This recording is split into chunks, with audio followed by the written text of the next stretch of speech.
Halo teman-teman, di video kali ini kelompok kami akan membahas satu hal yang erat kaitannya dengan dunia ekonomi di Indonesia, yaitu kemiskinan. Di sini kami akan membahas kemiskinan yang ada pada daerah Bangka Belitung. Mungkin terlintas beberapa pemikiran di benak kalian, yakni bagaimana tingkat kemiskinan yang ada di Bangka Belitung, atau mungkin berpikir bahwa kemiskinan yang ada di Bangka Belitung dipengaruhi oleh beberapa faktor kah? Atau mungkin sebaliknya, kalian berpikir bahwa kemiskinan di Bangka Belitung makin berkurang dan membaik dari tahun ke tahun. Sebelum masuk ke videonya, di sini kami memperkenalkan terlebih dahulu nama-nama anggota dari kelompok kami, yaitu 1. Ilham Syah, 2. Medila Yunafisa, 3. Fani Andrian, 4. Nadira Ramadhani, 5. Dian Fadila.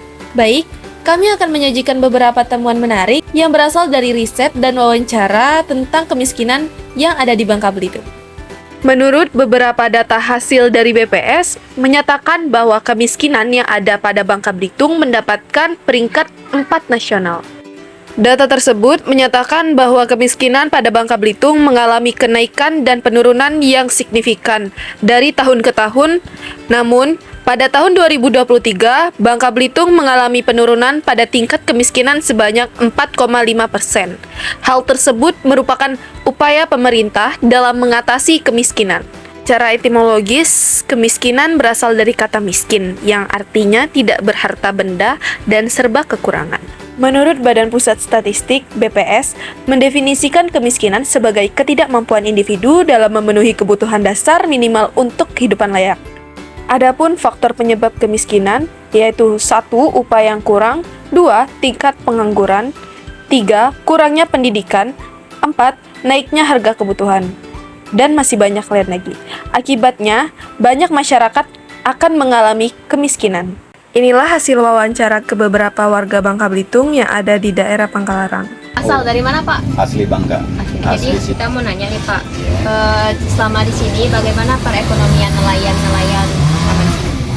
Kalau dari segi ekonomi, karena di sini mayoritas nelayan kita tuh sebagai mata pencariannya sebagai nelayan. Dan masalah penghasilan ekonominya alhamdulillah, cuma mereka kurang bisa memanage keuangan. Jadi kalau secara rata-rata sih mereka warga kita alhamdulillah sudah bisa dikatakan cukup mapan lah untuk itu.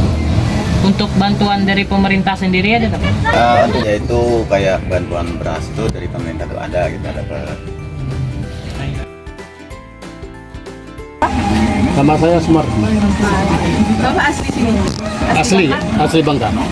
Baik Pak, di sini kami ingin menanyakan tentang perekonomian yang ada di daerah sini, terutama yang bekerja sebagai nelayan. Ya.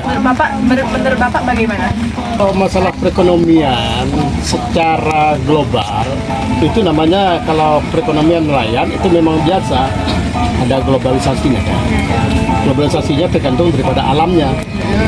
Secara umum itu dalam 1 tahun itu dibagi 3. Artinya bagaimana? 4 bulan.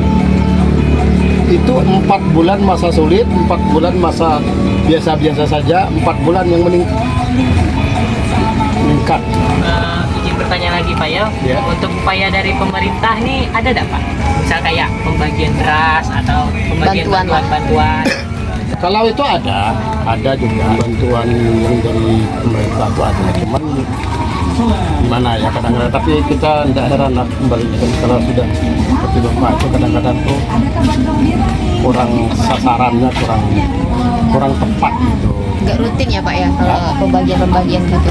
Ya, bantuan dari pemerintah tuh. Ada juga sebenarnya sih, walaupun bukan dari pemerintah juga ada gitu. Nah, kata Bapak tadi, mayoritas warga di sini itu tidak bisa memanage uang atau mengatur uang mereka. Ketika penghasilannya terlalu tinggi, mereka tuh sering menghambur-hamburkan uang. Betul. Nah, menurut Bapak itu, tanggapan Bapak itu gimana, Pak? Itu kayaknya hampir rata-rata begitu. Bukan dia ada sistem, bukan, memang semacam kebiasaan. Udah kebiasaan. Kan ke Bapak tadi jelaskan ada yang ada masa senang dan ada masa sulit ya, Pak? Iya. Nah, pas masa sulit itu tindakan dari warga tuh gimana Pak untuk mengantisipasi misalkan uangnya itu sering kayak dihambur-hamburkan. Iya. Pas masa sulit itu gimana tindakan Pak? Jadi disitulah yang menjadi sebenarnya yang menjadi dilema itu bagi setiap keluarga nelayan. Itu menjadi dilemanya karena mereka itu yang namanya hemat itu kan buat paket hemat ataupun manajemen keuangannya mereka hampir rata-rata nggak tahu kayaknya gitu ya. Tapi ada nggak upaya-upaya misal dari pihak-pihak tertentu untuk mengajarkan cara memanage uang yang benar misalnya? Ada juga sih, ada Izin juga. saya untuk menyimpulkan dari pernyataan atau argumentasi dari Bapak tadi. Ya. Untuk yang pertama, perekonomian dari nelayan tadi memang mungkin dari pernyataan Bapak itu tergantung musim ya Pak ya. Itu ada masa-masa senang dan Ya. ada masa-masa sulitnya Iya, juga. iya. Nah, untuk tindakan dari masyarakat dalam memanage uang itu memang agak susah di daerah sini Pak ya. Ya. Karena itu udah menjadi kebiasaan. Udah menjadi kebiasaan. Atau bisa disebut sebagai budaya juga Pak ya. Ya, sampai itulah makanya Pak katakan tadi kalau sudah hampir semacam budaya tadi. Kesimpulan yang dapat dari hasil wawancara ini secara keseluruhan, kemiskinan di Bangka Belitung dapat dipahami sebagai permasalahan yang rumit terkait erat dengan sejumlah faktor seperti pola pikir masyarakat, keterbatasan akses pendidikan, dan ketidaksetaraan dalam distribusi sumber daya. Adapun beberapa masalah dinilai dari sudut pandang dalam hasil wawancara kami, yaitu 1. Pandangan sosial, di mana masyarakat melestarikan kebiasaan-kebiasaan negatif seperti menghamburkan uang ketika mendapatkan keuntungan. 2. Pandangan politik, terdapat oknum-oknum yang tidak bertanggung jawab dalam pembagian bantuan sosial kepada masyarakat. Ketiga, pandangan geografi, untuk tingkat kemiskinan dipengaruhi oleh sumber daya alam yang ada dipengaruhi oleh musim atau daerahnya masing-masing. Adapun solusinya yaitu 1. Melakukan sosialisasi pentingnya memanage keuangan bagi masyarakat. 2. Melaporkan pihak yang tidak bertanggung jawab dalam bantuan sosial demi mengatasi kemiskinan.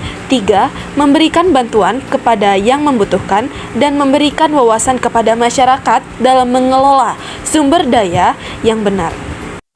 Sekian dari kami kelompok 3. Kami ucapkan terima kasih kepada dosen kami atas bimbingan dan kesempatan ini. Semoga video ini memenuhi harapan dan kami berharap dapat terus berkembang dan bermanfaat bagi orang-orang banyak.